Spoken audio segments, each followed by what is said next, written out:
কই। বাবারে, তো পুরো জ্যান্ত কই। তাহলে কি দিয়ে রান্না হবে কই? আজকে হবে সর্ষে দিয়ে তেল ঝাল কই। কই মাছ আমি কাটতে পারবো না, তাই মা আগেই চলে এসেছে বটি নিয়ে। এখন মা কেটে দেবে মাছগুলো।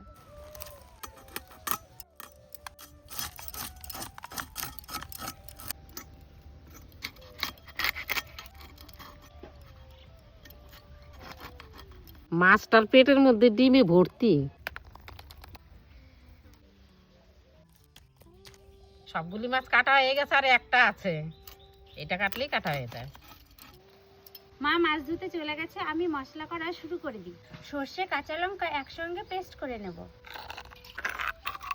সামান্য লবণ, সর্ষেটা হালকা ছেঁকে নেব। নাও সুজাতা, মাছ ধুয়ে রেডি, এবার তুমি রান্না করে ফেলাও। কয়েকটা কাঁচা লঙ্কা চিড়ে নেব।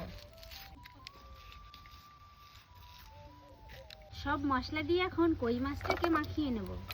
সবার প্রথমে দিয়ে দিচ্ছি লবণ আর হলুদ। এবার দই দিয়ে ভালো করে ম্যারিনেট করে নেব মাছটা।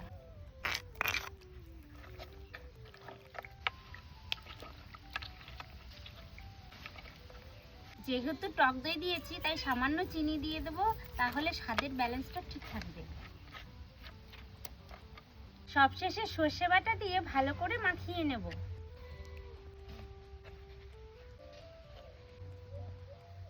বৌদি, মশলা মাখানো দেখেই বোঝা যাচ্ছে আজকে তরকারি কেমন স্বাদ হবে। মাছে মশলা মাখিয়ে একদম রেডি করে নিয়েছি, এবার রান্না করার পালা।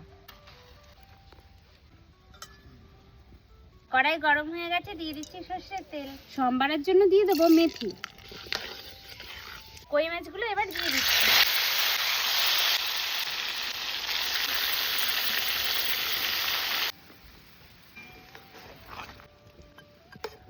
চিড়ে রাখা কাঁচা লঙ্কাগুলি দিয়ে দেব। এবার ঢাকা দিয়ে 20 মিনিটের মতো আস্তে আস্তে জাল দেব। এবার ঢাকনা খুলে একটু উল্টে নেব মাছগুলো।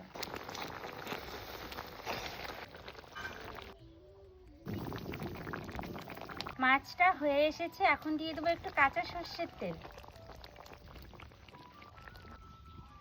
তরকারিটা হয়ে গেছে, এখন নামিয়ে নিচ্ছি।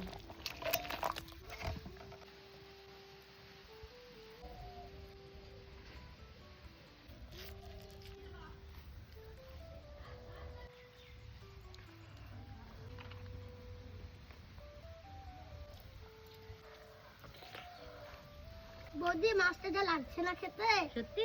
হ্যাঁ।